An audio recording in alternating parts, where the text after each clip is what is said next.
So the authorities, we work with the police, fire, local authorities, so West and North Council, probation and youth offending services and healthcare, as well with education and the prisons, so 5 Worlds. So 2 years ago, we looked at all the data, and this was the first of its kind in Northamptonshire. So all of these partners, we had the data. So the very clever people called the Observatory, the Our Analysis, looked at that data, and we could really see what the definition of serious violence within Northamptonshire was. So from that, last year we had 19 recommendations, and this year we had 29 recommendations, which I'm slowly working through. So monthly, we have steering groups from the leads of all these partnerships where we look at what we can do to tackle serious violence within Northamptonshire. So the strategy aims, I do have that, so if anyone wants to have a look at that, it's a good 39 pages of documents, stats.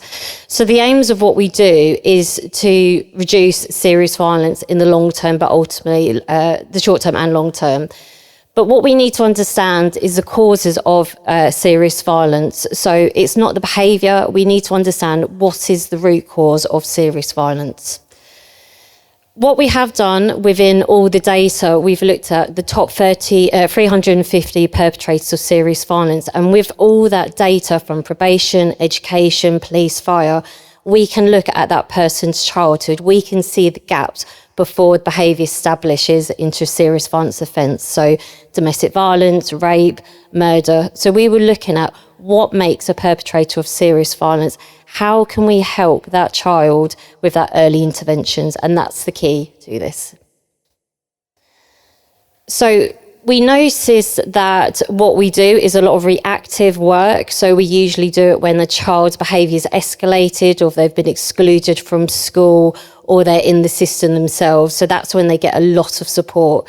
So what we found that we need to do that early intervention. We need to be going into schools, we need to go into communities, we need to be going into the primary schools early on.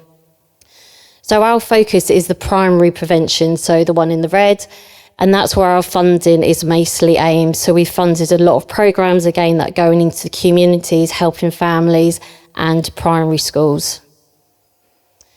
So with last year's funding and this year's funding, you might have recognised some of these of what we have. So we have the compounds, quite similar to this, in the Hemmenwell estate, where it's a music intervention run by CAM. We have Athletically, which is a basketball mentoring club. So again, from the data, we've looked at the violence of exclusions within Northamptonshire, and we ask the Athletically, which is a basketball mentoring, to go to those schools, work with young people on the basis of sports psychology, teamwork and that communication. We've supported bleed kits for professionals, parents under pressure, so it's families with substance misuse and working and supporting families.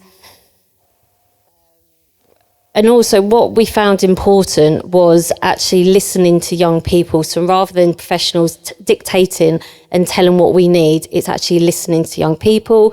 So we funded young ambassadors as well. So we actually want to hear what young people and communities are saying for what we need to do. So that's very much in a nutshell for the 2 years of what we've done. But as I said, we're very much a primary intervention. I have the strategy. So if anyone has any questions on what we do, then welcome to discuss further.